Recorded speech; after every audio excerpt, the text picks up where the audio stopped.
being canceled is like. I love it. He got a standing ovation from the audience before that. And he said, if this is what being canceled is like, I love it. So I'm going to share an excerpt from Roland Martin Unfiltered, where we have this discussion here. And the perspective that I was talking about. Now, one of the things that Dave Chappelle is doing is he's doing a critique of white supremacy. Okay, he's doing a critique of white supremacy because one of the things he's saying is that DaBaby was the rapper DaBaby shot and killed somebody at a Walmart, and his career didn't suffer, but he makes derogatory comments about the LGBT community for a couple minutes during a rant on stage during a performance, and he gets disinvited, uninvited from festivals and things like this, and people want to cancel him. This is the point that I was making. I haven't seen the Dave Chappelle special. I've read about it and seen clips. I don't even have Netflix. I stopped watching Netflix a couple years ago, so I guess I have to renew my subscription to Netflix and watch it. But we'll talk about this today because my perspective is focused on how is it that you can say whatever it is that you want to derogatory about African Americans and call us all types of names, and there's no backlash, there are no consequences. Okay, but you say something about the LGBT community, and now you're getting canceled from paid gigs that you were invited to participate in, even though they knew you had music out that dehumanized Black people and is financed by white corporations. This is the issue that I have. And also, David Johns said that he appreciates Dave Chappelle's critique of white supremacy, because this is what Dave Chappelle was doing, was a critique of white supremacy. Okay, so we'll talk about that also. We'll talk about that today. And then Henrietta Lacks is back in the news also. We talked about this earlier this week because I'm on 6 days a week here on 910 AM Superstation WFDF. Henrietta Lacks is back in the news. And on October 4th, 2021, the family of Henrietta Lacks and also one of their attorneys, Attorney Benjamin Crump, filed a lawsuit against a biotech company for using Henrietta Lacks sales without the permission of her family. All right. So we're going to talk about that as well, because corporations have made billions of dollars over the decades off of Henrietta Lacks sales, and her family has never been compensated.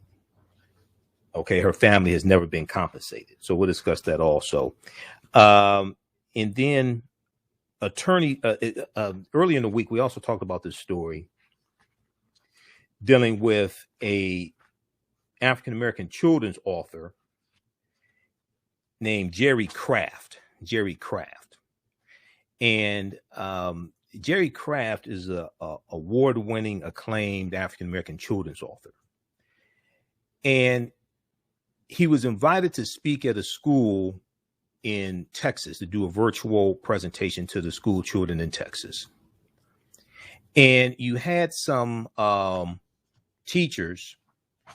you had some parents who objected to the content of the book, of the two books. One book is called New Kid, the other book is called Class Act. Okay. And we had one parent who created a petition, a white female parent who created a petition to cancel the presentation. So now his book has been pulled from the Texas School Library, the library of this elementary school, Roosevelt Alexander Elementary School. His book has been pulled from the library for review, and his appearance to speak to the children has been postponed. We're going to talk about this because the parent, especially the white parent, is saying that his book is teaching critical race theory, even though it's not. They're saying Bonnie Anderson is her name, crazy woman. She sounds crazy. She may not actually be crazy, but she sure as hell sounds crazy. We'll let you hear her. And she's saying basically his book is promoting critical race theory, but it's not. So we'll discuss that. Now, Attorney Fred Gray, you've heard me talk about Attorney Fred Gray before. Attorney Fred Gray is a legendary civil rights attorney, and he was the attorney who filed the lawsuit of Browder versus Gale, February 1st, 1956. That in this lawsuit is what ends the Montgomery Bus Boycott. And he also is the attorney who filed the lawsuit on behalf of the survivors and their family of the Tuskegee Experiment of untreated syphilis in the Negro male. Well, he grew up in Montgomery, Alabama. The street he grew up on in Montgomery, Alabama is called Jeff Davis Avenue. Jeff Davis Avenue. I'll give you one guess who Jeff Davis Avenue is named after. Jeff Davis Avenue is named after Jefferson Davis, the president of the Confederacy, one of the biggest traitors in the history of this country, who was a white supremacist slave owner who committed treason against the Union and took up arms against the Union to maintain slavery. This is who the street that Attorney Fred Gray grew up on. This is who that street is named after. Jeff Davis Avenue, named after Jefferson Davis. Well, this past week, City Council in Montgomery, Alabama announced that they were renaming the street after Attorney Fred Gray. We talked about this on Roland Martin Unfiltered. We'll discuss that also. All right, so on the African History Network show, we focus on educating, empowering, and inspiring people of African descent throughout the diaspora and around the world, because right now it's corrects wrong behavior. What you do for yourself, what you do to yourself, and what you allow other people to do to you and get away with is based upon what you think about yourself. What you think about yourself is based upon what you have been taught about yourself. What you've been taught about yourself is based upon everything you've read, heard, and seen about yourself. So when you control the radius of a man or woman's thoughts, you can control the circumference of his or her actions, because the mind can't do or teach what it doesn't know. Now, we deal with a number of different topics here on the African History Network show. We deal with current events in history and politics, education, economic empowerment, entrepreneurship, relationships, love, sex, health issues, and much, much more. Sign up for our email newsletter. Text the word Kemet, Kemet, to 22828. To sign up for our email newsletter, text the word Kemet, Kemet, to 22828. To sign up for our email newsletter. Also visit our website, AfricanHistoryNetwork.com, AfricanHistoryNetwork.com. Sign up for our email newsletter there as well. You can still register for the 10-week online course that I teach on Saturdays, from the Civil War to the Civil Rights Movement and Black Power, 1865 to 1968. The Civil War to the Civil Rights Movement and Black Power, 1865 to 1968.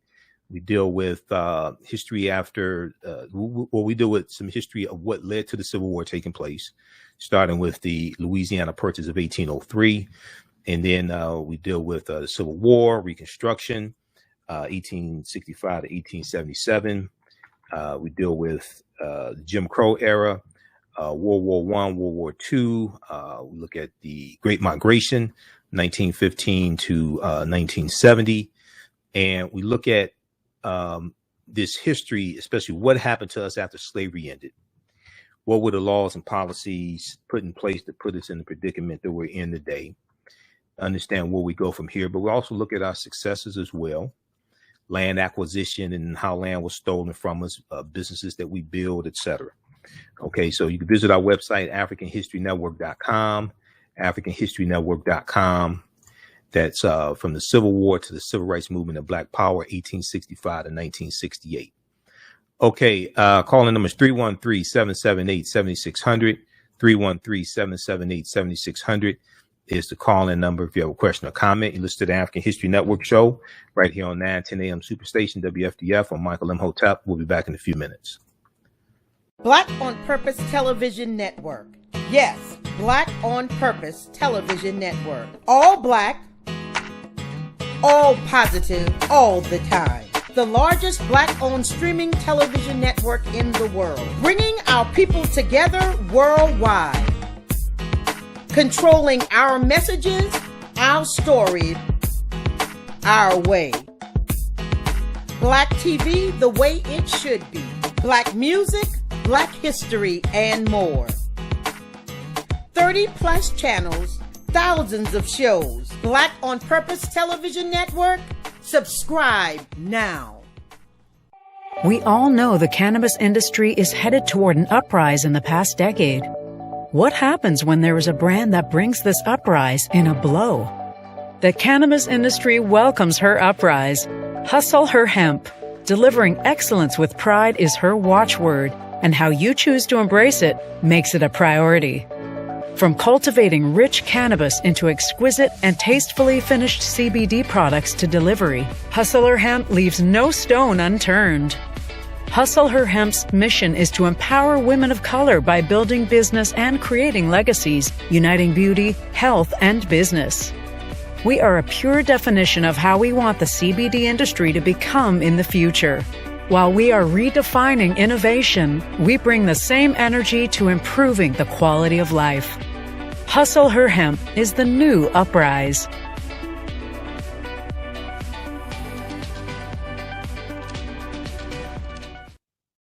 History and politics, education, economic empowerment, entrepreneurship, relationships, love, sex, health issues, and much, much more. Unfortunately, many people confuse what racism is. Racism is a power structure. It was laws and policies that put us in this predicament. It's going to be laws and policies that take us out. So when you control the radius of a man or woman's thoughts, you control the compass of his or her actions, because the mind can't do or teach what it doesn't know. We have it all on 910 AM Superstation. 910, the Superstation, the oldest radio station in town since 1922. Welcome back to the African History Network show right here on 910 AM, the Superstation, the Future Radio. I'm your host, Brother Michael Imhotep. It is Sunday, October 10th, 2021, and we are live. Hope everybody's doing well.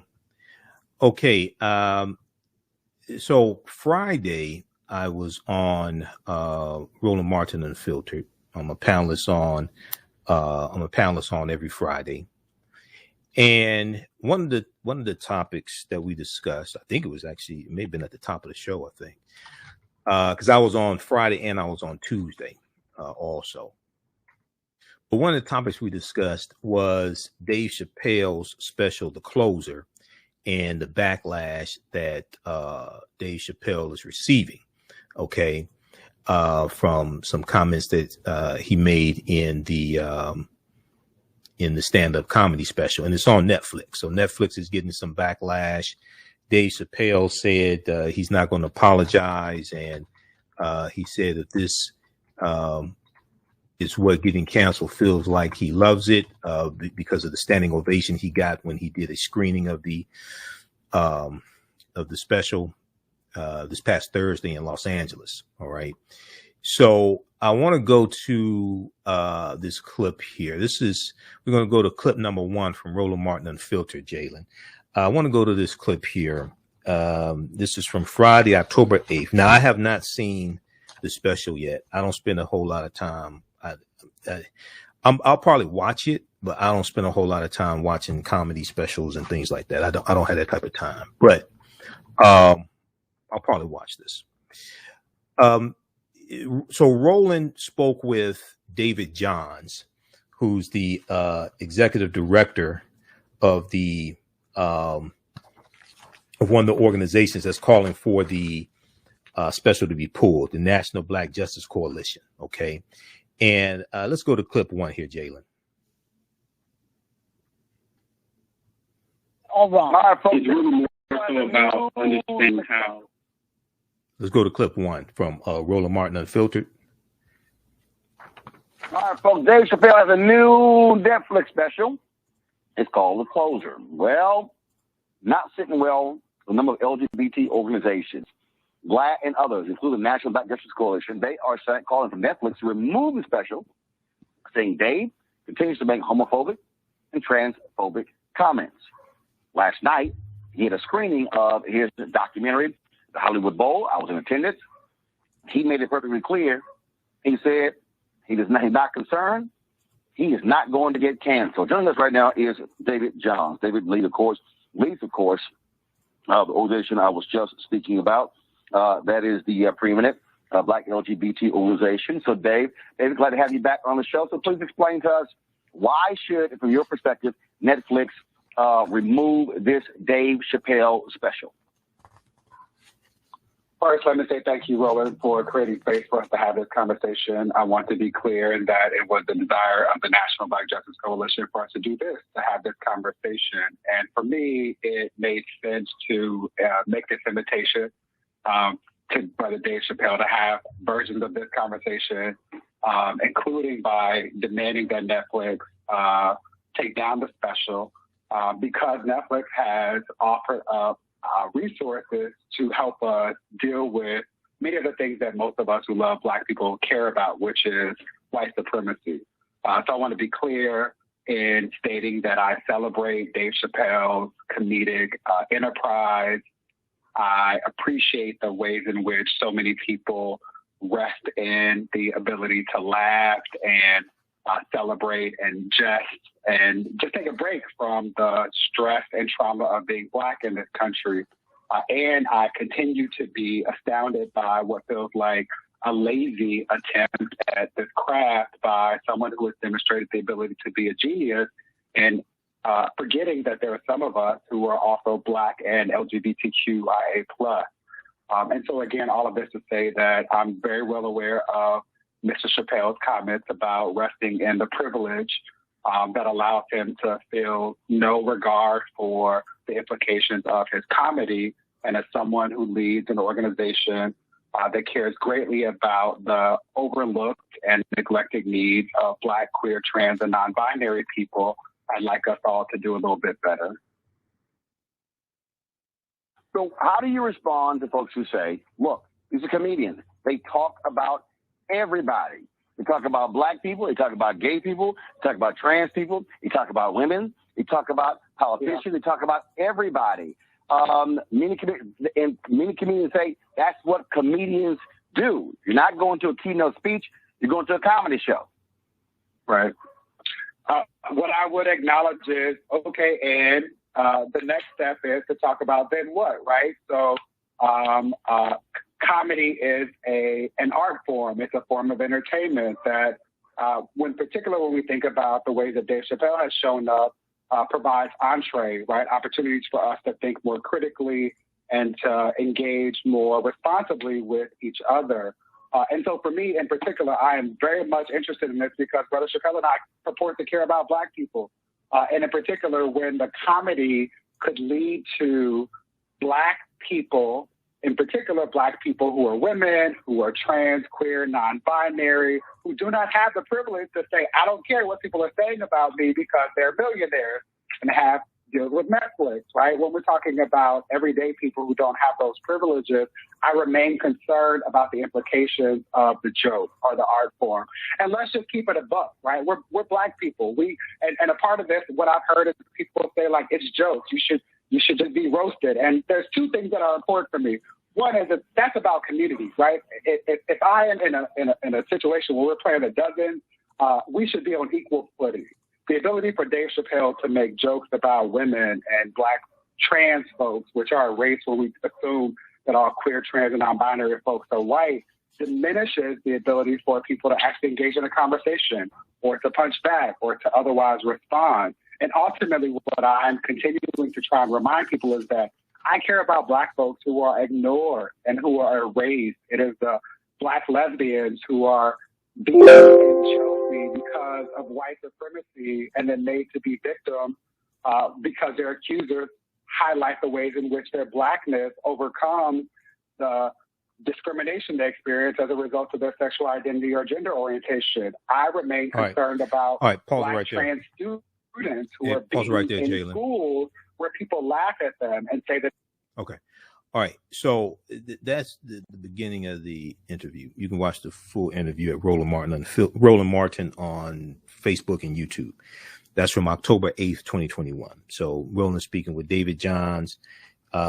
executive director of the National Black Justice Coalition. They're one of the organizations calling for Dave Chappelle's The Closer Netflix special to be pulled.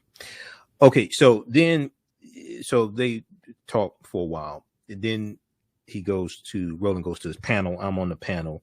Let's go to clip 2, Jalen. And see, my perspective is a little different because I noticed that you can say whatever you want to dehumanizing about African Americans, and it's basically no problem. Okay, let's go to clip 2, Jalen. Or how it might impact other people who do not have access to the privilege that you have been afforded to have access to, and just simply do and be and say.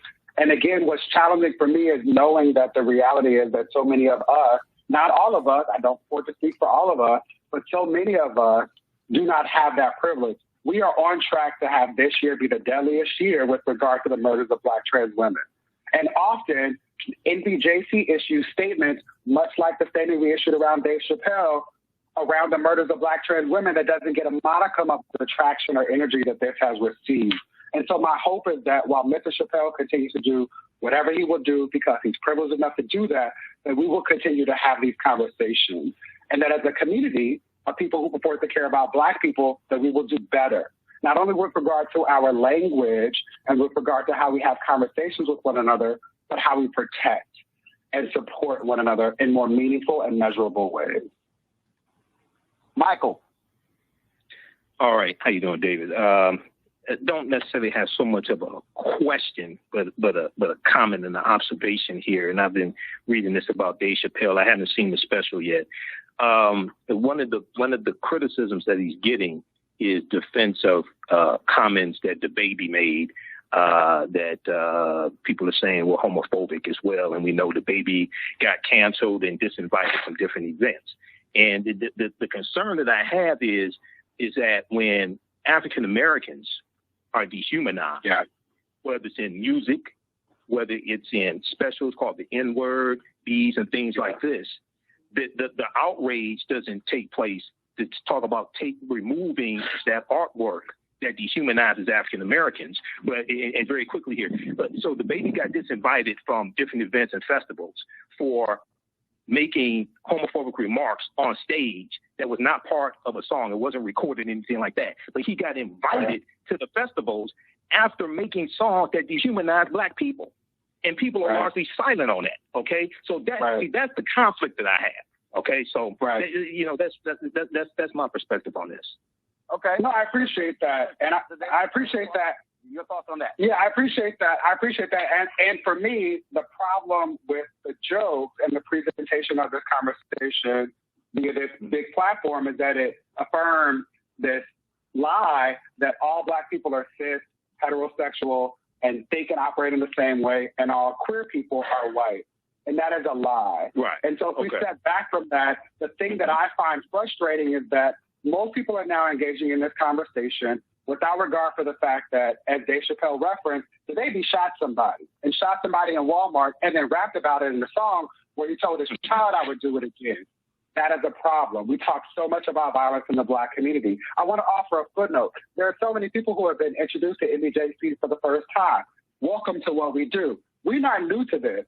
We engage in similar conversations when we're talking about Tony McDade, the Black trans man who was murdered the same week that George Floyd was murdered by the Tallahassee Police Department. We show up and talk about and support Jasmine Koenig, a founder of this organization who has been in this space before, to talk about Ed Buck, a perpetrator of violence, systemic violence against Black, queer, and same-gender-loving men in particular. We show up and talk about this with regard to Nigel Shelby and Black students who are bullied and suspended. We agree in the space of wanting to ensure that all Black people can be free. For me, it's important to highlight for folks that don't have access to the information, who will never read a book about intersectionality, who don't know anything about Kimberly Crenshaw's groundbreaking essay, Mapping the Intersections, to appreciate that as long as there have been Black people, there have been Black, queer, trans, and non-binary people. We have always been beautifully diverse. The issue with the special, and I encourage you to watch it, which is vexing for me in this space where I'm like, we shouldn't be continuing to talk about this, but it also provides us with opportunity to talk about this, is to simply say this. We agree. We're only having this conversation because Dave Chappelle says in the special, I care about black people. When we are not able to achieve that, we are the victims of it. And that is the thing that I care most about. I also want to be clear that this is not about, to the extent that we can't cancel Dave Chappelle. World has made this apparently clear. He's been on Instagram with all of his friends. This is about us as black folks. They mapping the intersection to appreciate that as long as there have been black people, there have been black, queer, trans, and non-binary people. We have always been beautifully diverse. The issue with the special, and I encourage you to watch it, which is vexing for me in this space where I'm like, we shouldn't be continuing to talk about this, but it also ties into the fact that we talk about this. It could simply say this. We agree. We're only having this conversation because Dave Chappelle says in the special, I care about black people, and my issue is white supremacy. What is missed so often, particularly with regard to Mr. Chappelle's comedy, is that intersectionality is a thing. And there are black, queer, trans, and non-binary, non-conforming people, and it is us, not white people. It is not white queer people. He talks about LGBTQ people as if they are white and talks about the movement that they are winning. It is them, white folks, who win, not us. When these jokes happen without this critical conversation, it is black, queer, trans, and non-binary people who are victims of the kind of violence that he jokes about, who get beaten up because their Adam's apple is too large, or because their hands are too big, or because they do not show up in the ways that white people and the things that we all hold to this level of being the things that we should all do. When we are not able to achieve that, we are the victims of it. And that is the thing that I care most about. I also want to be clear that this is not about, to the extent that we can't cancel Dave Chappelle. Lloyd has made this apparently clear. He's been on Instagram with all of his friends. This is about us as black folks who purport to care about black folks doing better. Okay, pause it right there, Jalen. All right, thank you. Okay, so that was from Roland Martin Unfiltered, Friday, October 8th. It's a longer segment. We did like 25 minutes. You can watch the full segment. I'll actually post it here. Last time I checked, it's been viewed 56,000 times on YouTube. So I was on the panel and I had questions because see, like I said, and David Johns helped to add context to this because Dave Chappelle was critiquing white supremacy. And this is the same thing that he did in his previous special where he talked about how the LGBT community, that whole movement is basically ran and controlled, generally speaking, the direction that it goes is generally speaking controlled by white gay men. This is what he was saying in the previous special. And he caught backlash as well. And what he was doing is critiquing white supremacy. Okay. So my thing is like, wait a second. How is it that DaBaby can put out music that all you have to do is go to azlyrics.com, and just search for DaBaby, DaBaby, which is a grown man calling himself DaBaby. I don't even understand that, but it's, but anyway, just read his lyrics, but it's not just him. It's not so much the artists. It's these white corporations that fund negative corporate control hip hop, like Atlantic Records, that allow them to do this. And see, the reason why is because you only protect what you respect. You only protect what you respect. Okay. And African people, African Americans are not respected enough largely to protect. But so DaBaby makes these statements about 2 minutes at a concert. Okay. And about the LGBT community, and he gets disinvited from all these festivals and concerts and things like that are paying him to perform and attend. But you invited him, even though he has music out that dehumanizes African Americans. Now, some people may say that's a double standard. Well, I would argue there's only one standard. The standard is white supremacy and racism. And this is what Dave Chappelle was critiquing, white supremacy in the closer. Okay, from what I've read and heard about it, this is what he's doing, critiquing white supremacy. Now, we're going to go to clip 3. Now, I saw this on D.L. Hughley's Instagram page. I follow D.L. Hughley on Instagram. D.L., you can follow me back. Okay. I think the Michael Imhotep on Instagram. And then, so I shared this on my personal Facebook page, Michael Imhotep, and shared this on our Facebook fan page, The African History Network. It went pretty much viral on our fan page, The African History Network, because we have 1 million followers there. This is originally from the Shade Room, and it's then is shared by D.L. Hughley. But it's the sister here giving this critique about Dave Chappelle's critique. And Dave Chappelle, in the closer, when he's talking about DaBaby, Dave Chappelle is calling out white supremacy. Okay. And this sister's name, because I want to give this sister credit here. This sister is, let's look at this. This is, let me pull this up here. Hold on, get this sister's name here. This is Mila Bratt, MilaBratt.com, MILA, Mila Bratt. Let's go to clip 3, Jalen. Black people. Now, y'all know I had to do some research, because what we're not about to do is let some Black organizations that we've never heard of and never seen in the Black community come out and try to tear down one of the only Black celebrities who's had the courage to speak on the bias and the catering to that the LGBTQ community receives from the media.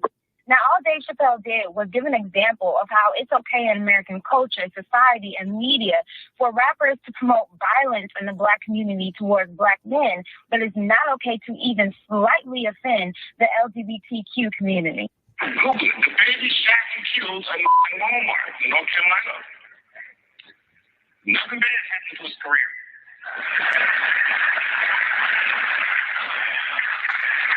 Do you see where I'm going with this? Country, you can shoot and kill a person. I should have heard any person say it.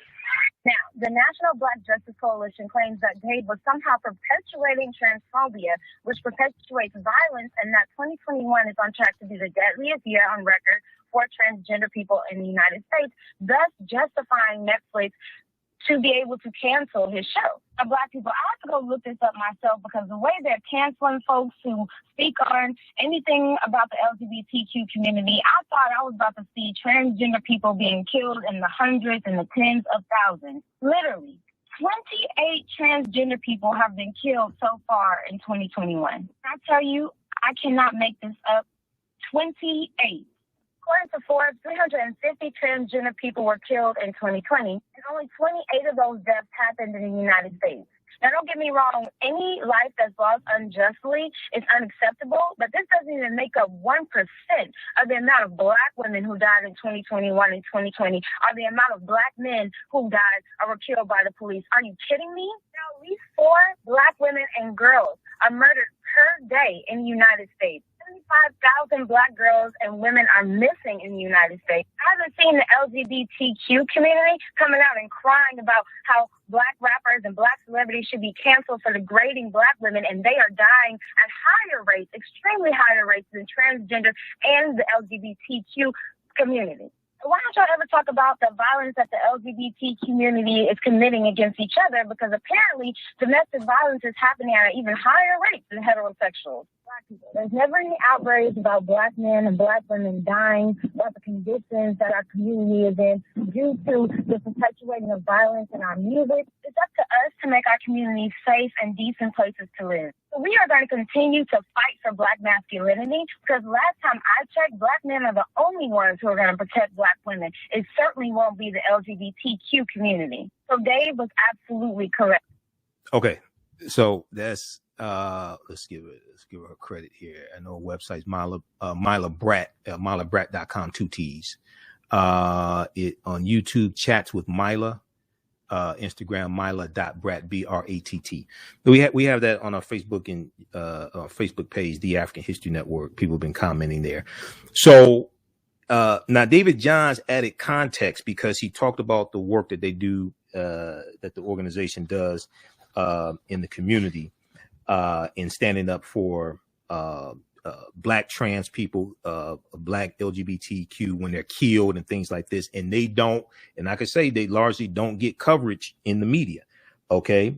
Mainstream media, they largely don't get coverage when they're killed. The National Black Justice Coalition. Okay. So, David Johns helped to add context to the work that they do when, black LGBTQ people are killed. Okay. So, but yeah, this is, I wrote an article. I've been studying media for 30 years. People know me that know this. One of my first lecture series was called The Media's Deliberate Destruction of the African-American Family. And, I wrote an article probably about 2016. I saw a video. It was a TED talk of this white pastor. He was like a kind of a younger pastor, and he listens to hip hop some. And I think his name was, was White Mike or something. It was a pastor, and I think his name was Mike. But he did a TED talk, which talked about negative corporate controlled hip hop, and he talked about how you can make a hip hop song about killing African Americans, but you cannot make a hip hop song about killing dogs.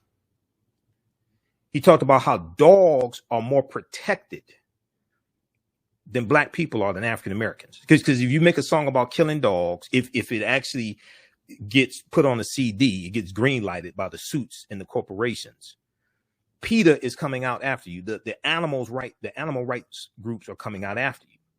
But you can say you can say whatever you want to about African Americans, call them all types of H's and B's and thoughts, degrade them, dehumanize them, talk about killing them, things like this. It's like you're gonna win a Grammy, maybe 2 Grammys.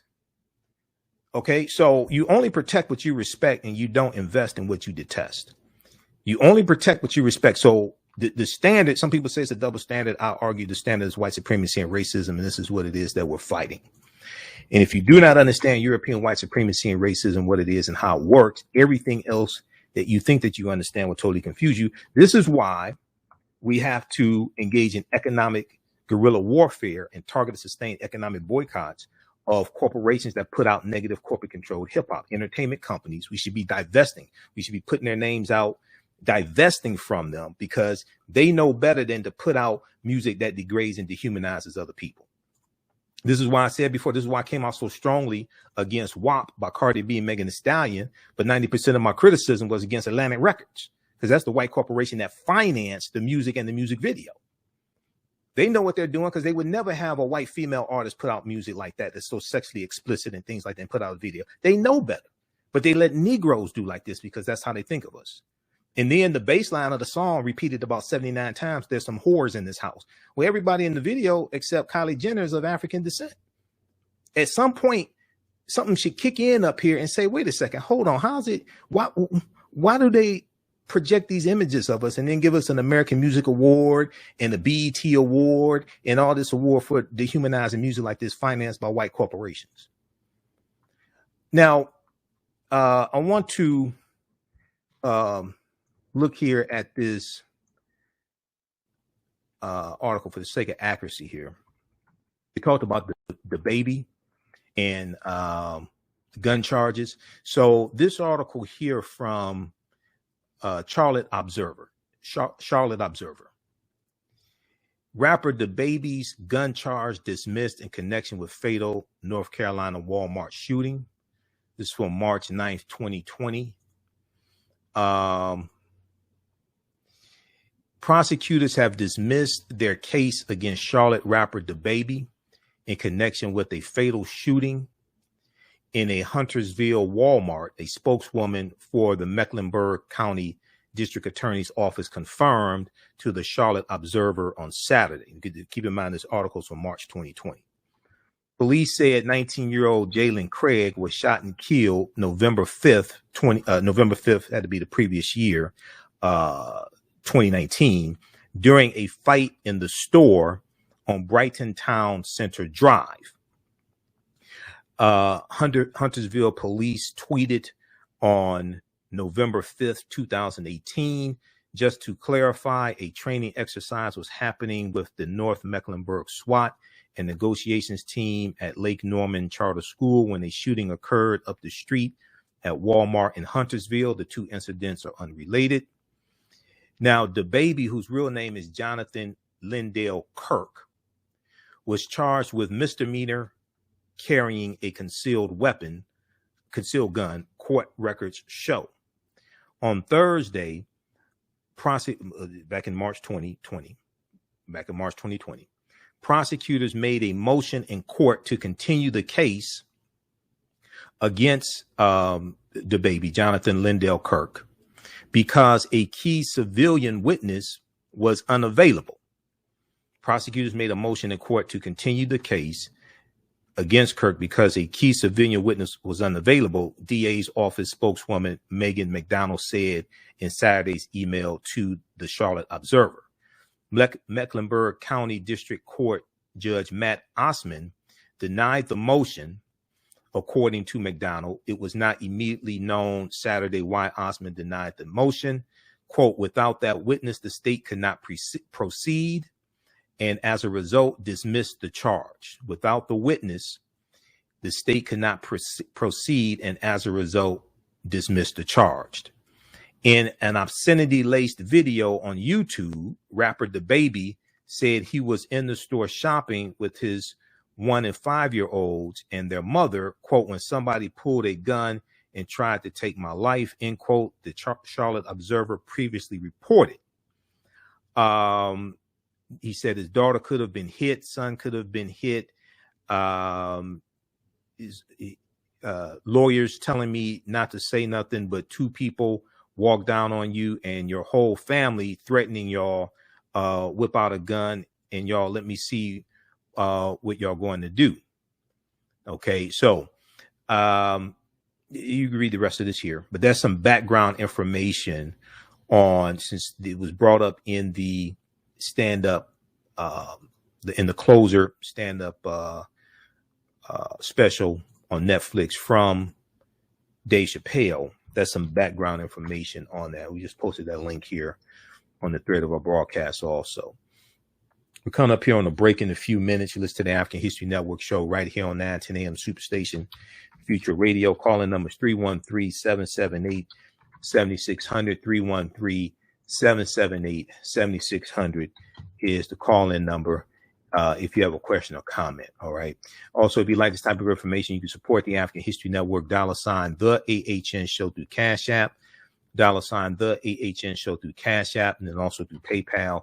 PayPal.me/the AHN show, PayPal.me/the AHN show. We're here 6 days a week. This helps us keep doing the research, stay on the air, keep broadcasting. When you go to Cash App, it is our Cash App tag is $ the AHN show, SHOW, $ the AHN show, SHOW, and it shows my name. It'll say Michael and show my picture there.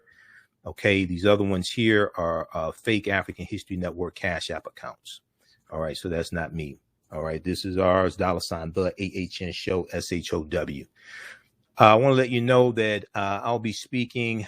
I'll be at the Hartford Memorial Baptist Church 2020 Social Justice Conference coming up on it's Friday, October 15th through Sunday, October 17th. I'll be there that Saturday.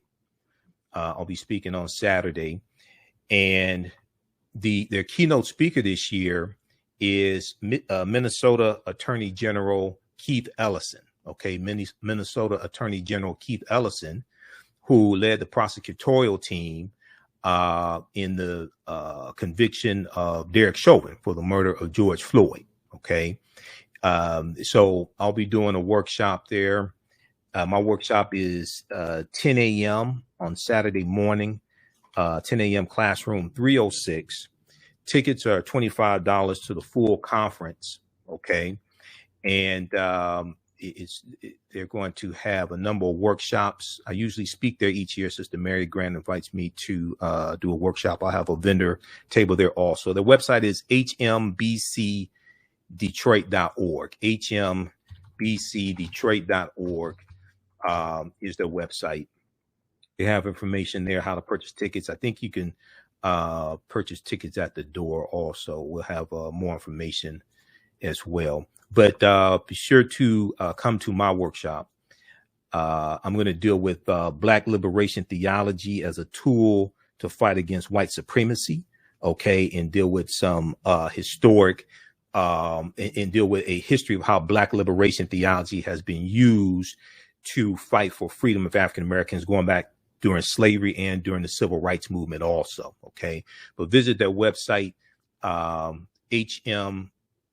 is Hartford Memorial Baptist Church in Detroit, hmbcdetroit.org. We'll put a link to this also on our website, AfricanHistoryNetwork.com.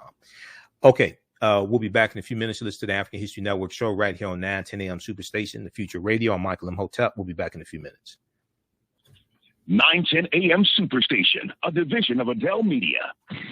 I'm Brother Michael Imhotep. In the African History Network show, we deal with current events in history and politics, education, economic empowerment, entrepreneurship, relationships, love, sex, health issues, and much, much more. Unfortunately, many people confuse what racism is. Racism is a power structure. It was laws and policies that put us in this predicament. It's going to be laws and policies that take us out. So you control the radius of a man or woman's thoughts. You can control the compass of his or her actions because the mind can't do or teach what it doesn't know. We have it all on 910 a.m. Superstation. The views and opinions expressed on any program are those of the producers and or the persons appearing on the program and do not necessarily reflect the views and opinions of 910 AM Superstation or Adele Media. Welcome back to the African History Network show right here on 910 AM Superstation, the Future Radio. I'm your host, Brother Michael Imhotep. It is Sunday, October 10th, 2021, and we are live. Calling numbers 313-778-7600, 313-778-7600. Is the call-in number if you have a question or comment. So right before the break, we were talking about Dave Chappelle. Then also I talked a little bit about the 10-week online course that I teach on Saturdays from the Civil War to the Civil Rights Movement and Black Power, 1865 to 1968. In a minute here, we're going to talk about this story out of Texas. We discussed this earlier in the week on my show. Texas school district pulls book by acclaimed Black author Jerry Craft. Texas school district pulls books by acclaimed Black author amid critical race theory claims. Author Jerry Craft said he remains committed to helping kids become the kind of readers that I never was, letting kids see themselves on my pages. And he's the author of books, New Kid and Class Act. Children love his books. Apparently, some white parents at this school, in the school district, are not too fond of his books. We'll talk about that here in just a minute. Okay, let's go to the phone lines quickly. Let's go to line one. Let's see who we have here. We have Larry, line one. Larry, welcome to the African History Network show. Thanks for holding. Tell us where you're calling from.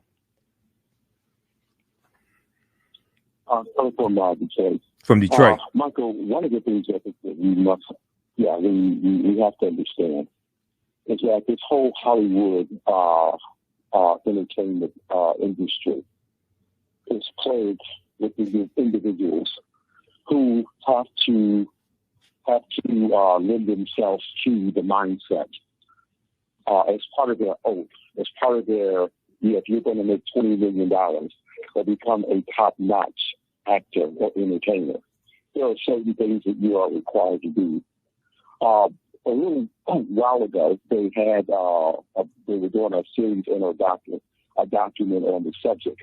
The name of the subject was "It Is a Damn Shame," and that featured individuals who we know as actors and or entertainers in every field of the arts that are involved in homosexuality. And that these are people that we know, but we have not been able to go into that. And that is something now that David Chappelle, this round two for David Chappelle. The first time he did that, they wanted him to put on a dress. Right. If you notice, there are many actors and or entertainers who have put on dresses. But that is a part of the ritual. That is part of what is expected of them, that they're going to remain at the top of the arts.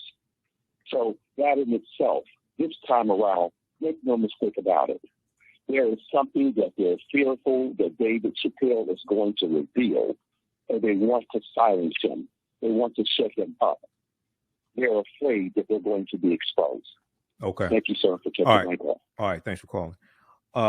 Let's go to 100. Call line 2. Welcome to the African History Network show. Tell us where you're calling from. Yeah, I'm calling from Martinez in the Bay Area, the Outer Bay. Okay, you can. Are you on a speakerphone or a Bluetooth? Because your voice is muffled. It's hard to understand. Okay, you hear noise? You hear noises? Not Okay. really. No, not really. I'm not on the speakerphone. Can you hear me now? Okay, that sounds a little clearer. You can? That sounds a little clearer. Go ahead. Okay. Yeah, I'm sitting by my laptop. That's one thing. I got all kinds of stuff going. I'll try to muffle it some. No, I just wanted to say I appreciate your commentary. Oh, thanks. And as far as to what's going on now, I say, as far as to them wanting to take books off the shelf and education, I came to the conclusion. I say, I process things different, and my response to some issues might be different. But I came to the conclusion, for the most part, that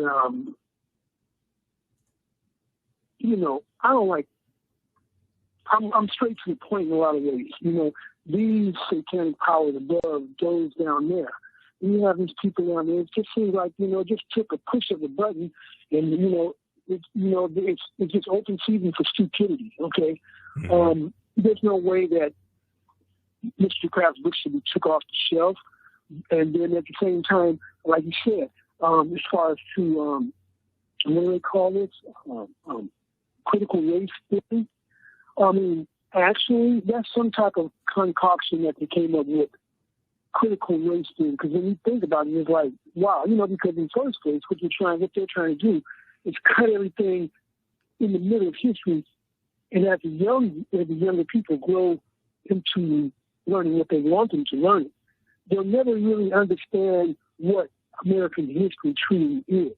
Right. And it's just ridiculous that they're doing these things. I saw this coming again, but I said, now I'm not going to be surprised if it comes again. I said, at the same time, I know that this is a different era leading into something different. And really, the stuff really haven't started. So people need to get their bags packed. And I said, get their bags packed. Know what they need to do. I'll hush up for a minute. Okay. All right. Thanks for calling. Keep it listening. Thanks for calling. Okay. We're going to switch gears. I want to go to this next story here. We're going to go to clip.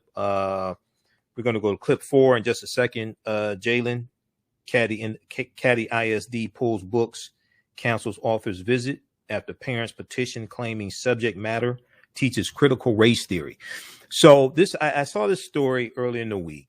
First article I saw about this was from rawstory.com, and then I did some research on this topic here for a story early in the week. We dealt with this on Tuesday, Wednesday or Tuesday, something. I don't know. All my days running together. I don't know. But we dealt with this early in the week. But Jerry Craft is an award-winning, acclaimed author, children's author. Okay.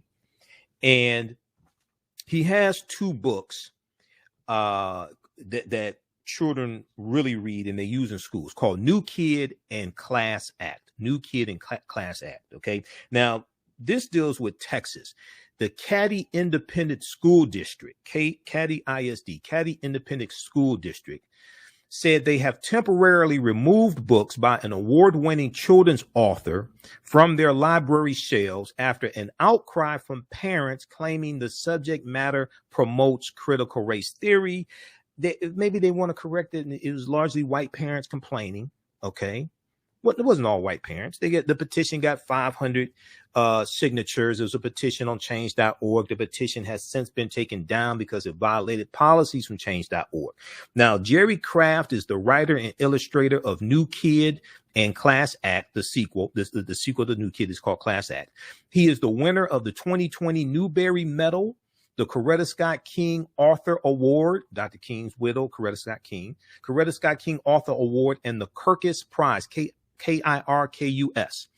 Jerry Craft's website describes the books, which feature young Black boys, as an, quote, as an honest graphic novel about starting over at a new school where diversity is low and the struggle to fit in is real. Where diversity is low and the struggle to fit in is real. The Caddy Independent School District is 67% white. I think maybe this is causing some problems because some people don't want to deal with reality and admit the reality of white supremacy and racism, what it is and how it works. And as a laugh out loud, funny, powerful, and important story of his books, a laugh out loud, funny, powerful, and important story about being one of the first kids of color in a prestigious private school. Maybe this ruffles some people's feathers. One of the few kids of color in a prestigious private school. So then the question has to be asked, well, why is only a low percentage of non-white students in this school? Now, according to the website, Universal Pictures has acquired film rights to Jerry Craft's book, New Kid, with LeBron James, the Spring Hill Company, the Spring Hill Company, on board to develop and produce the picture. A flyer was sent out at the start of the school year, and this flyer touted Jerry Craft's October 4th, 2021 virtual visit with 3rd through 5th grade students at Roosevelt Alexander Elementary School. Now, when I first saw the name of the school, I thought about Roosevelt Franklin on Sesame Street from the 1970s. Roosevelt Franklin Elementary School. That's what I thought about from Sesame Street. Okay, but this is Roosevelt Alexander Elementary School. Now, an amended flyer sent to parents on Friday, October 1st. An amended flyer sent to parents on Friday, October 1st, a few days before his October 4th virtual visit, said parents and guardians could opt out their students out of the visit. My question would be, why would you want to opt out your children from the visit? He seems like a happy Black man to me. Why would you want to? He smiles and everything. Why would you want to opt your children out? But okay, all right. Now, a district spokeswoman told KPRC Channel 2 in the Texas area on Monday, October 4th, 30 parents had opted out of the virtual visit. But that option came just as a now deleted petition on change.org began circulating, calling on the school district, the Caddy Independent School District, to cancel the virtual visit and ban the books. This scary Black man is going to scare our children. Now, Bonnie Anderson, who's a crazy ass woman, okay, Bonnie Anderson said, quote, "It is inappropriate instructional material." She's the one that started this petition on change.org. Now, Bonnie Anderson is a former candidate for the Caddy Independent School District Board, the Independent School District School Board.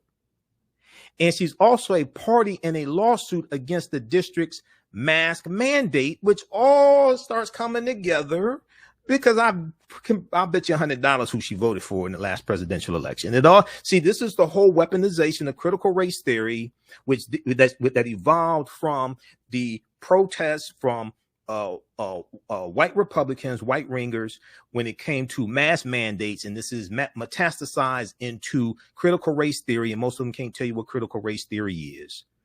And they're using this as a rallying cry. And they want to shut down conversations that were systemic racism, a lot of talks about the history of slavery, etc.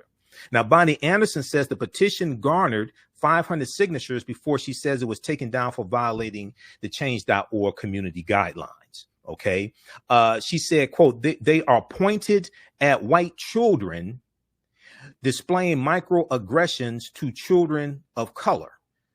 She's talking about Jerry Craft's books. She said they are pointed at white children displaying microaggressions to children of color.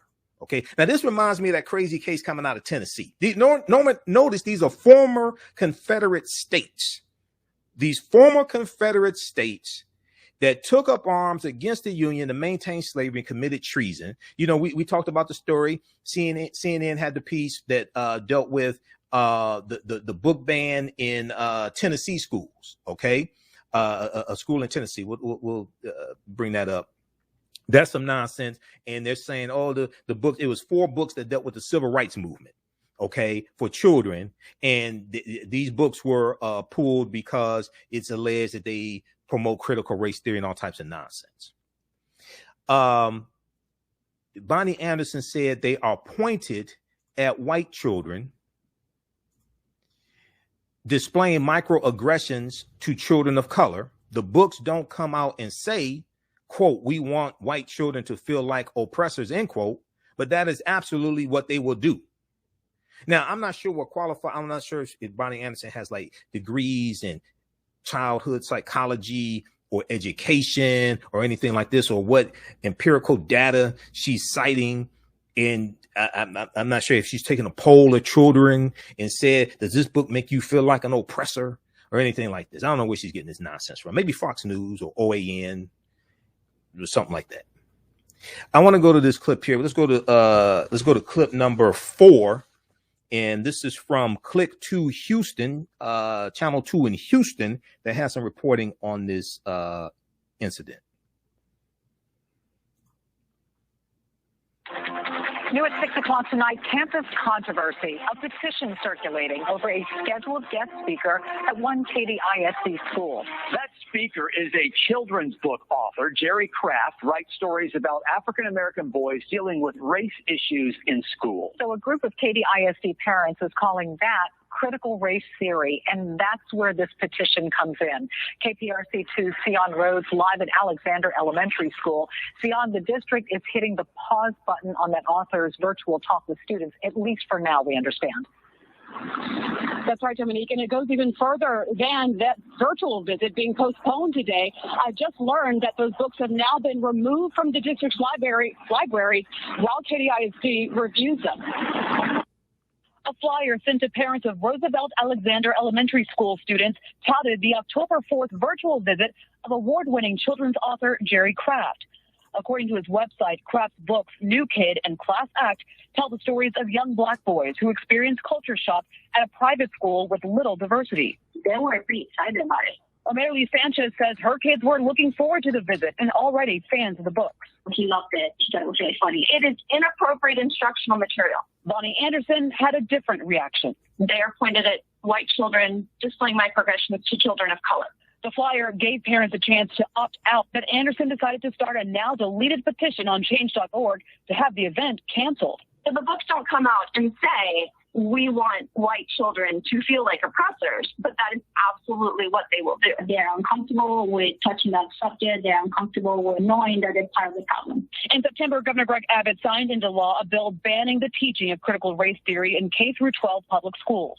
A teacher may not teach that an individual, by virtue of individual's race or sex, is inherently racist, sexist, or oppressive. The critical race theory is definitely not about teaching white kids that they're inherently racist. Scholars say critics have it all wrong. It's really more so about understanding how institutional racism is instituted in society. Jerry Kraft did not respond to requests for comment, but in a tweet replying to parents asking why the visit was postponed and his books potentially banned, he wrote, "Apparently I'm teaching critical race theory."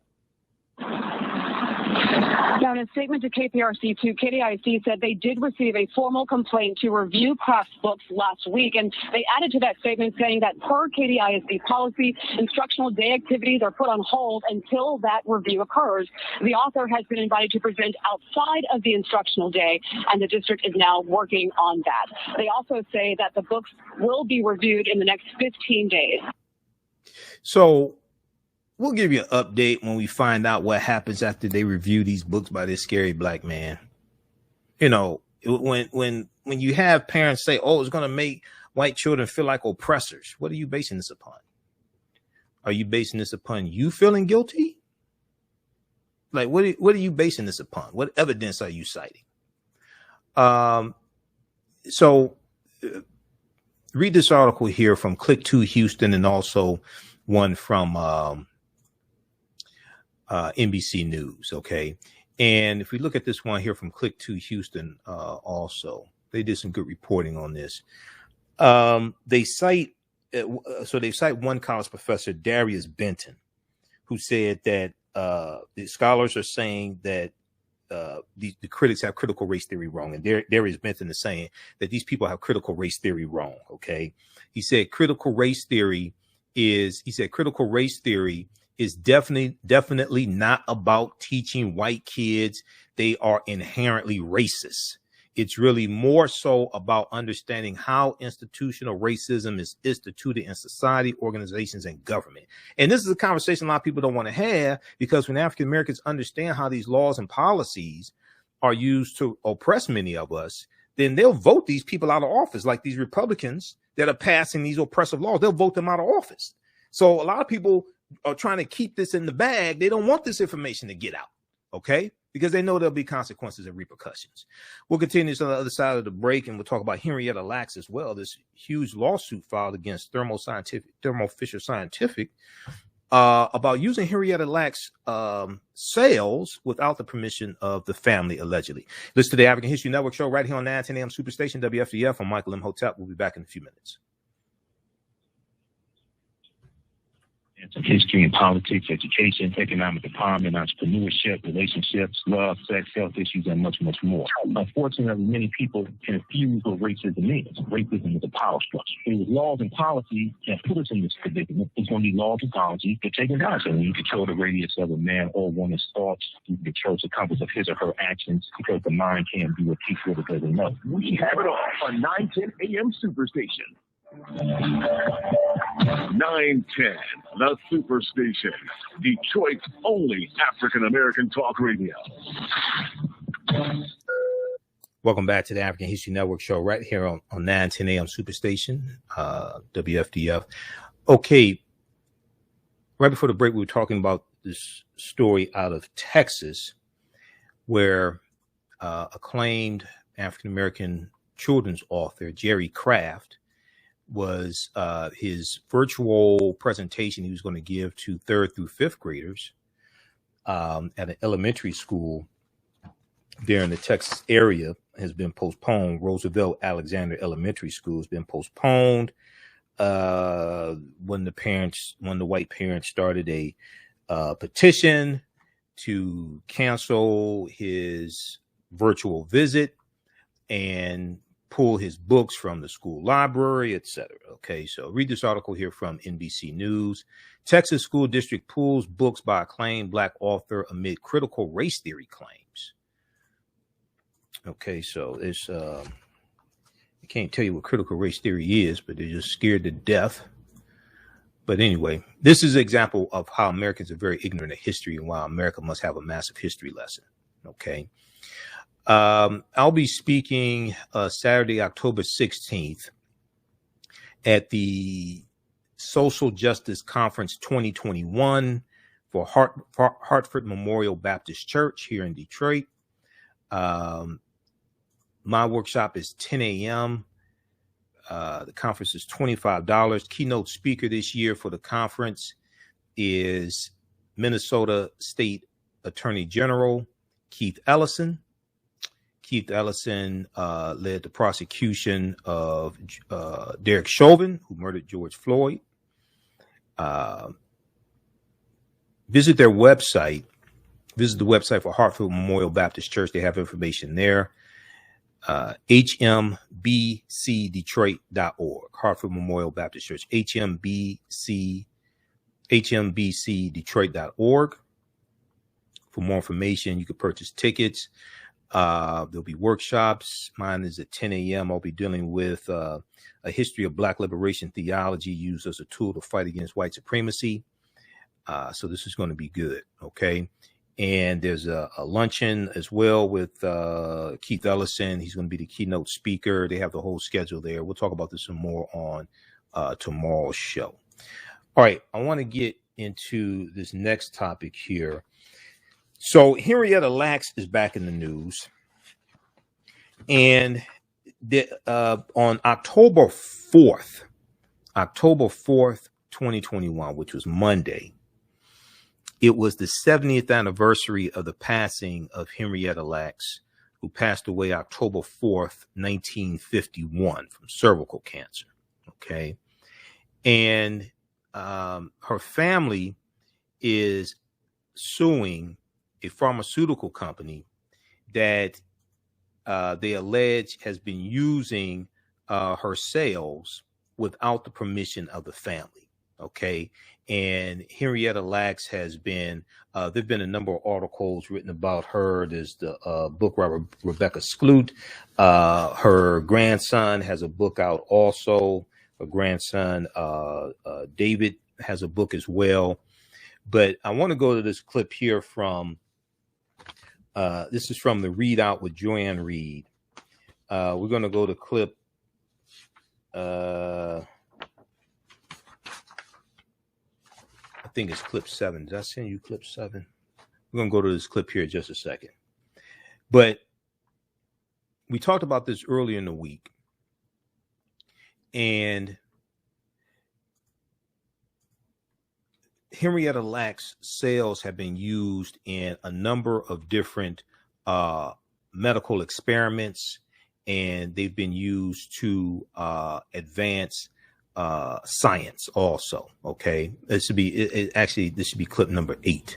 It should be clip number 8. I think I still have to send you clip number 8. Okay, some of the medical advances that Henrietta Lacks' sales have been used in deal with gene mapping, in vitro fertilization, cloning. They've also been used in to develop COVID-19 vaccines also. Okay, so they talked about this on the Readout with Joanne Reed on a few days ago. So we're going to go to this clip here in just a second.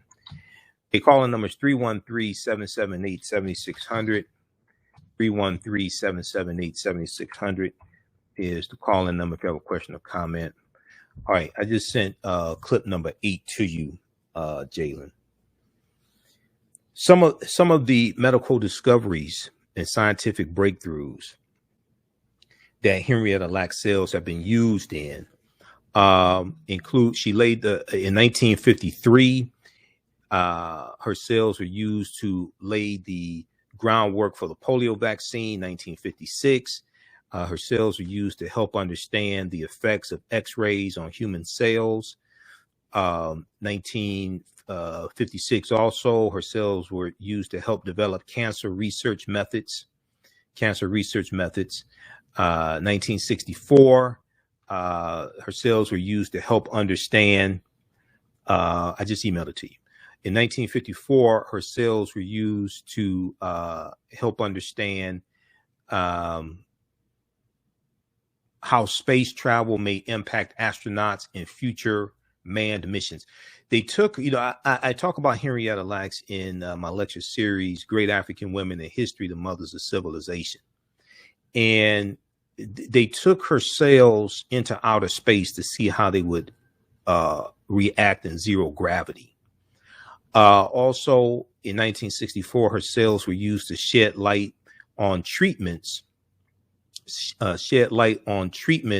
for blood disorders.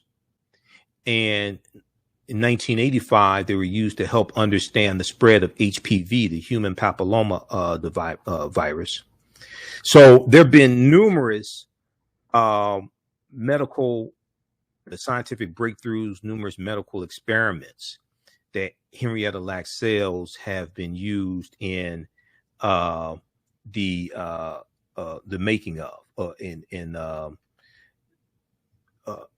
used in medical breakthroughs. Let's go to this clip here from the Readout with Joanne Reed. She spoke with Henrietta Lacks' grandson and attorney Benjamin Crump.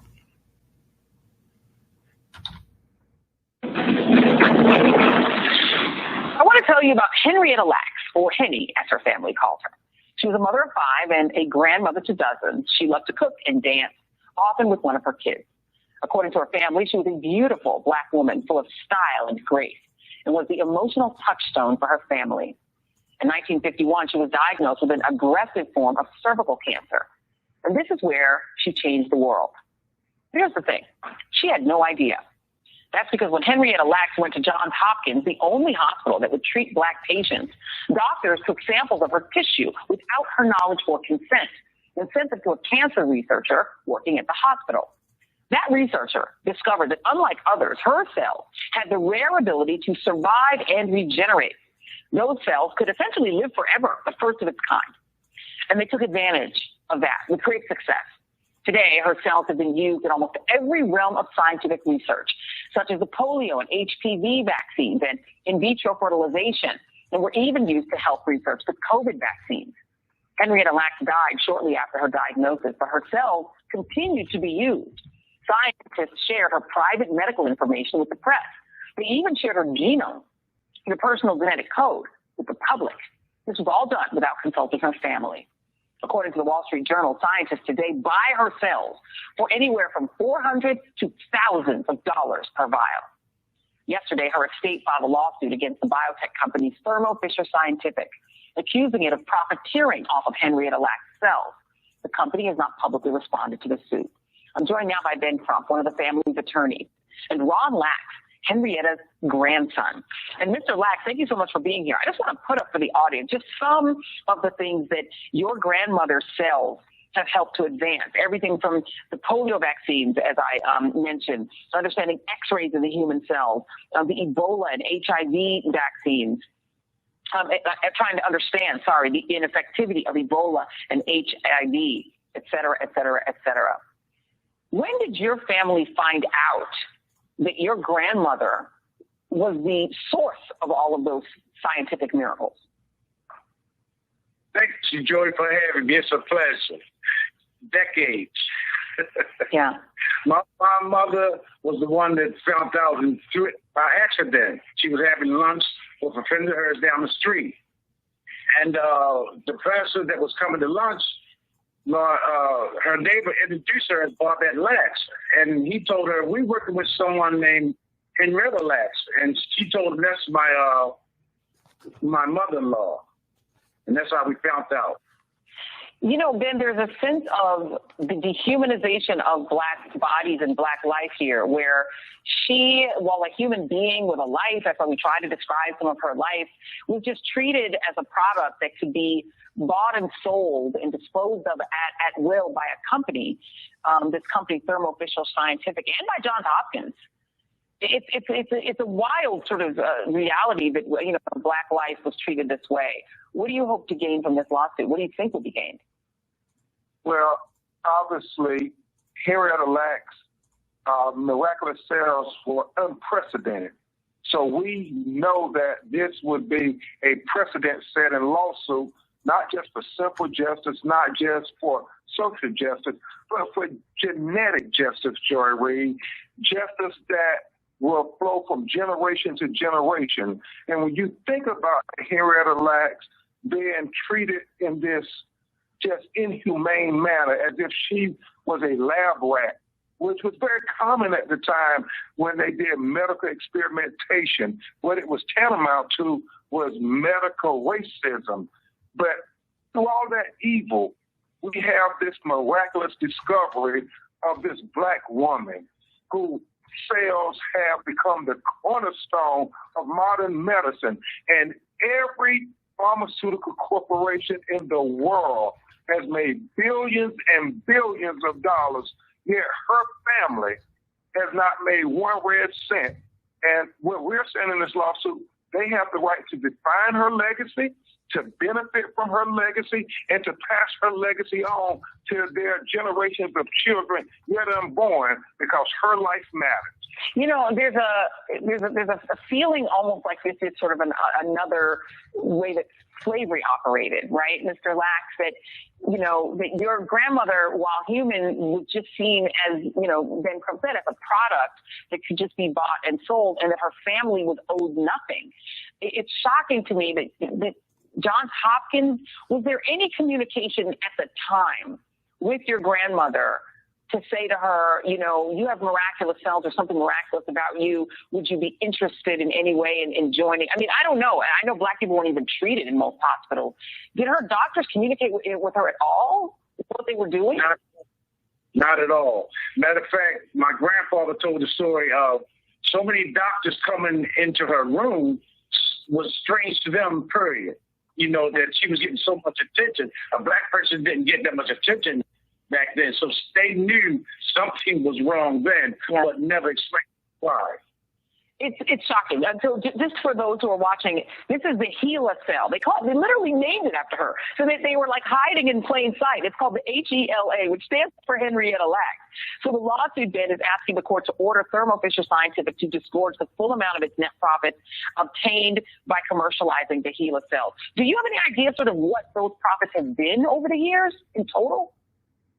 Well, we don't know, but we know Thermo Fisher alone, this distributor of the cells, reported a profit of $33 billion last year.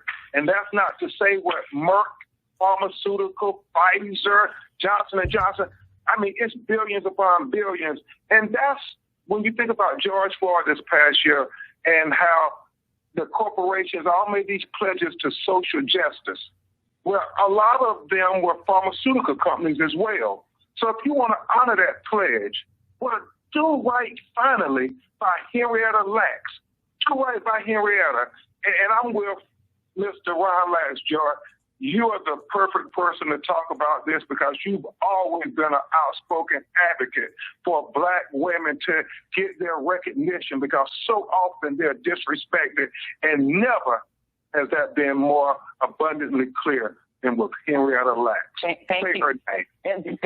Say her name. They didn't have our same site. They changed the name to Helen Lawson and Helen Lane.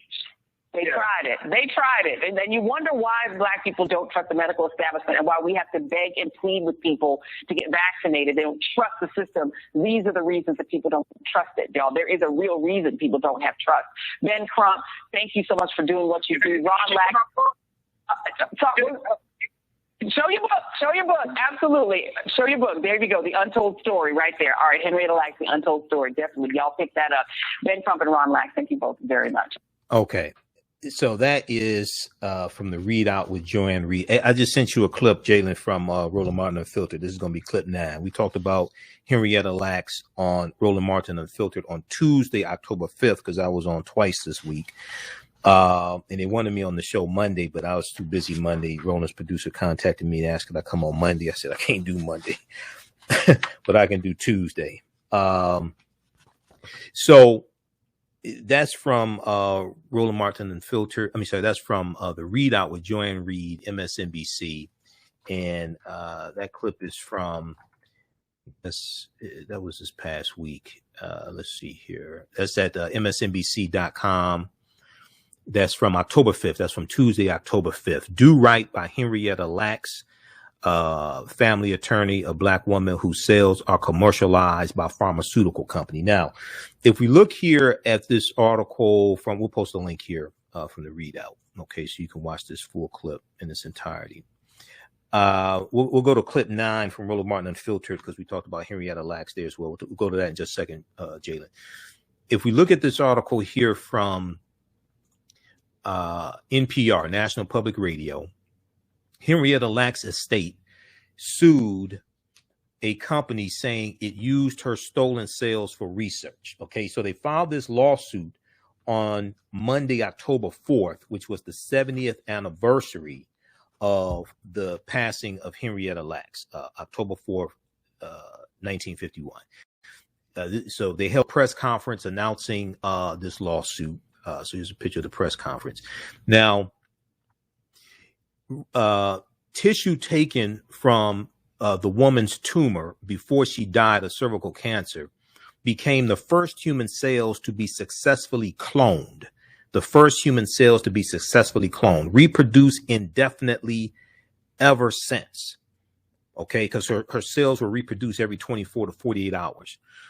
HeLa cells, which is what they were called to hide the name of where they came from, the first 2 letters of her first and last name, HeLa cells have become a cornerstone of modern medicine enabling countless scientific and medical innovations, including the development of the polio vaccine, genetic mapping, and even COVID-19 vaccines. There was an interview that Ben Crump did with members of Henrietta Lacks family. They did this on CBS News, because that was the first interview I saw about this, and we covered this story earlier in the week. And in that interview on CBS, Ben Crump said that the statute of limitations for a lot of these other innovations and other usages of Henrietta Lacks cells, the statute of limitations has run out. But the COVID-19 vaccine is newer. And we know they started the mRNA technology that the COVID-19 vaccine is based upon is about 5 to 6 years old. Okay, because they've already been working, because coronaviruses are not new. SARS is a coronavirus. MERS is a coronavirus. So they were already doing experiments trying to find a vaccine to deal with a number of coronaviruses and get ahead and prepare for whatever the next coronavirus is going to be, because coronaviruses are not new at all. So he's saying the usage of her cells for coronavirus is newer, and the statute of limitations has not run out on that. Okay. There's an article from CBSnews.com that has the interview in it. Okay. We'll post that article here as well. What is that? Henrietta Lacks family sues biotech company over sales, says it chose to use her body for profit. Okay, this is a article from CBSnews.com. The interview that Benjamin Crump did with members of the family of Henrietta Lacks and CBS is in this article, and that's where he talks about the statute of limitations. Okay, so you can read this one also. We'll pull this up. Henrietta Lacks family sues biotech company over sales, says it chose to use her body for profit. October 4th, 2021. This is the day they filed the lawsuit. Okay, now I want to go to this clip here from MERS, MERS, MERS, MERS, SARS and MERS. Okay. I want to go to this clip here from Roland Martin Unfiltered. We talked about this earlier in the week. About the lawsuit from Henrietta Lacks family. Let's go to this clip, Jalen.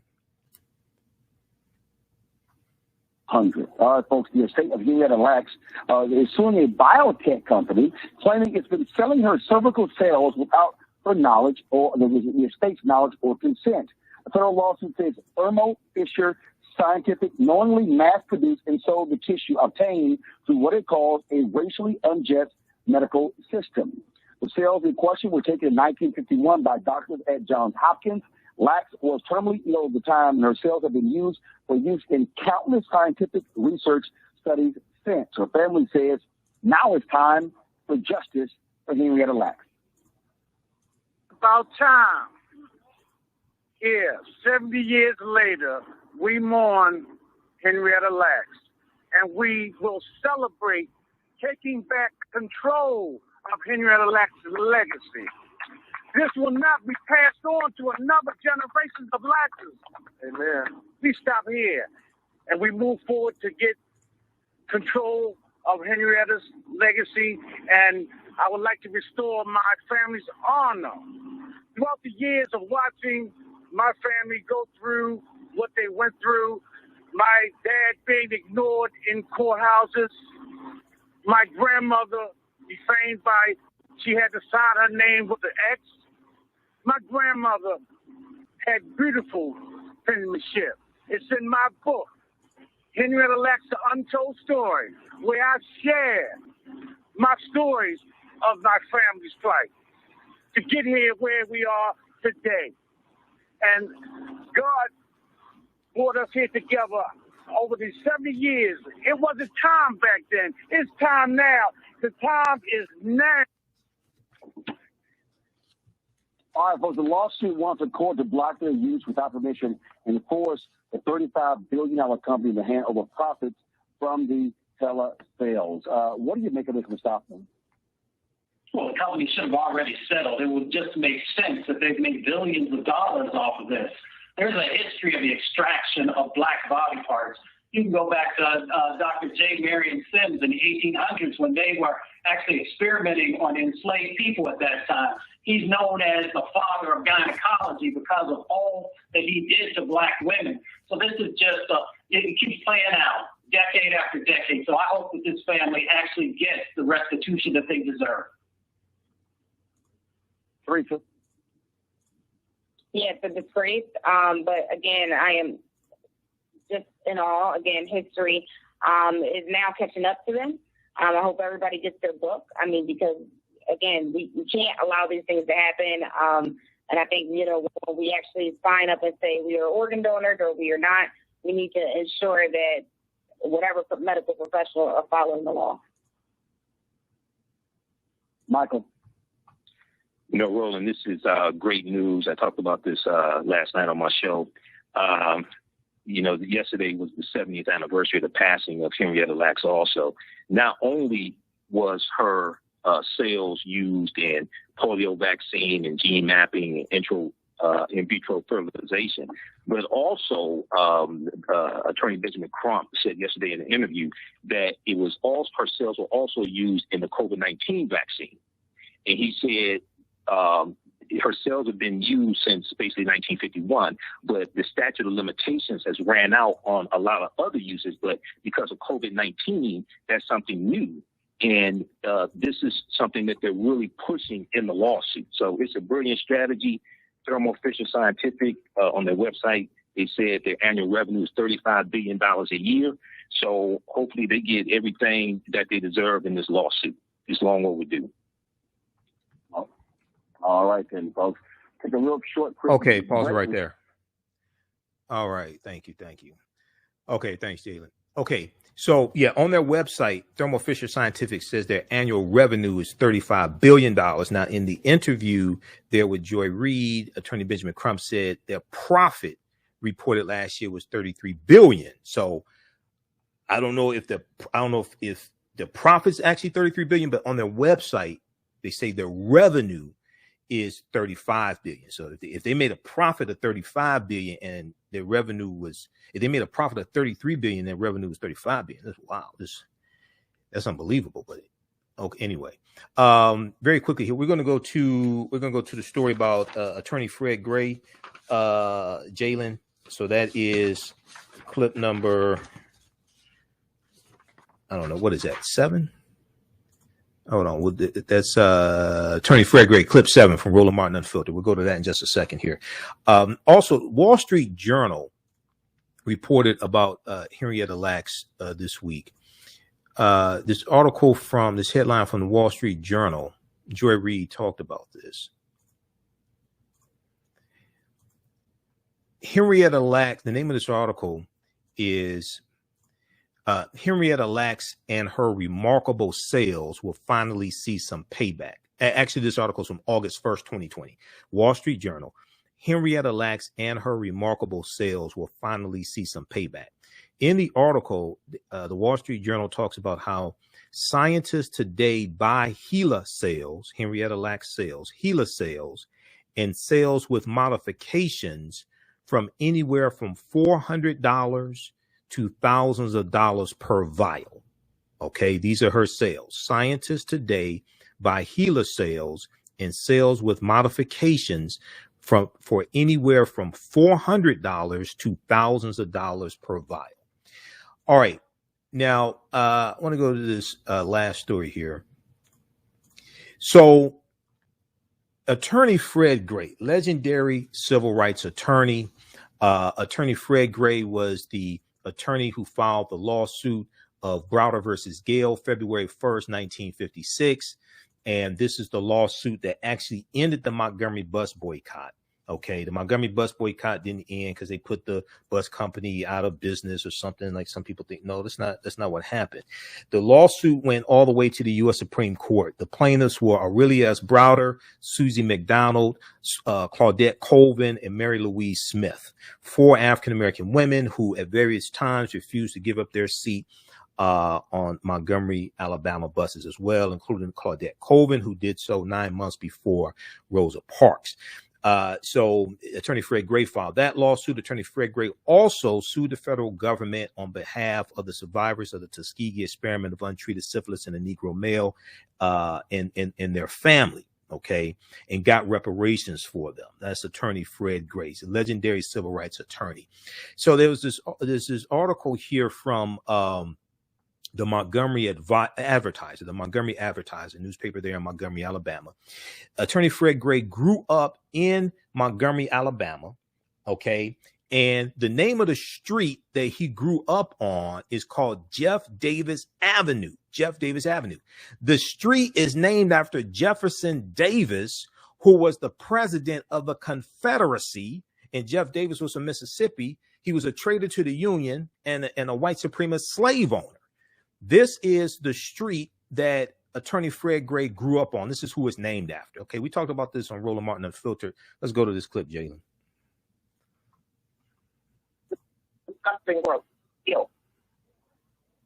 Speaking of shenanigans in Alabama, the Montgomery City Council decision to change a street name from a Confederate president to the honoring a civil rights icon, Dr. Reverend Fred Gray, come with a healthy fire. First of all, Attorney Fred Gray. The city council voted to rename the street from Jeff Davis Avenue to Fred D. Gray Avenue. Well, the unanimous vote could prompt a $25,000 fine as a result of 2017 Alabama state law that says cities or counties could not make any changes to Confederate monuments without state approval. Mayor Stephen Reed said donors have already offered to pay the penalty on behalf of the city. Fred Gray, of course, is 90 years old. He served as the attorney for Dr. King of Rosa Parks. Exclusive interview I did with him is available, y'all. I don't know why we're using photos of him. We got the B-roll. I did a whole 1-hour interview with him. So if y'all go to Black Star Network, why y'all using photos of Fred Gray when I talk to the man? Lord have mercy. Anyway, I'm just saying. I mean, you got to show, you use video. So if y'all want to see the actual video of Fred Gray, go to the Black Star Network, exclusive. It's on the app. Download the app, phone, Android, Roku TV, Apple TV, Amazon Fire Stick, Xbox, Samsung, all of them. So y'all watch the actual video interview of Fred Gray. Don't ask me why we're showing still photos. I don't know. I cannot think of everything, y'all. All right. That shows you right there how these people in Alabama are so stupid. Republicans love talking about local control, but they really didn't want the people to have local control, Michael, over their own city. That's how racists roll. Well, keep in mind, Alabama was one of those former Confederate states that took up arms against the Union to maintain slavery and committed treason based upon Article 3, Section 3 of the U.S. Constitution. So, I mean, this is Alabama. I mean, you look at the 1901 Alabama State Constitution, they changed the state constitution to institute poll taxes and literacy tests to suppress the African-American vote. So, they should go ahead and pay the fine. Fred Gray, fantastic man. He filed a lawsuit of Browder versus Gale, February 1st, 1956, that ended the Montgomery Bus Boycott, because that case went all the way to the U.S. Supreme Court, and that's what ended the Montgomery Bus Boycott December 20th, 1956. So, absolutely, he deserves it. Kelly? Okay, pause right there. All right, thanks. Okay, pause right there, Jalen. Now, also in Alabama, we talked about this on Friday's show. Also in Alabama, these two stories are connected. Alabama, I mentioned the Alabama State Constitution, 1901, that was written to codify white supremacy. And this is something we deal with in my 10-week online course, From the Civil War to the Civil Rights Movement and Black Power, 1865 to 1968. This article here from the New York Times, this is from September 19th, 2021, updated October 7th, 2021. Alabama begins removing racist language from its constitution. Many outdated provisions long since been invalidated, but the language that was specifically intended to enshrine white supremacy has remained. And in the first paragraph, they talk about the Alabama State Constitution in 1901. And it says the last time Alabama politicians rewrote their state constitution back in 1901, their aspirations were explicitly racist. Quote, to establish white supremacy in this state, to establish white supremacy in this state, quote unquote. This is exactly what they said. And, you know, Mississippi set the plan called the Mississippi Plan. It set the template for what to do. The Mississippi State Constitution of 1890 instituted poll taxes and literacy tests. South Carolina is going to do the same thing in 1895 with their state constitution.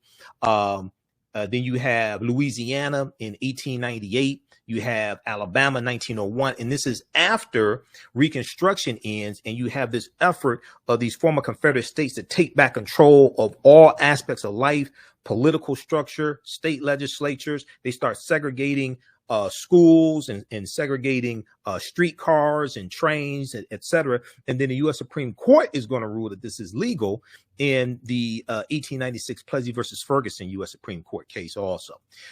Visit our website, AfricanHistoryNetwork.com, AfricanHistoryNetwork.com. You can register for the 2 online courses I teach on Saturday, from the Civil War to the Civil Rights Movement and Black Power, 1865 to 1968. And on it's 12 noon to 2 p.m. Saturday. Sunday, it's 12 noon to 2 p.m. Ancient Kemet, the Moors, and the Maafa, Understanding the Transatlantic Slave Trade, what they didn't teach you in school. We do the sessions live. All the sessions are archived. You can go back and watch them over and over again. Both classes are on sale right now. As soon as you register, you can watch the classes we just did this weekend.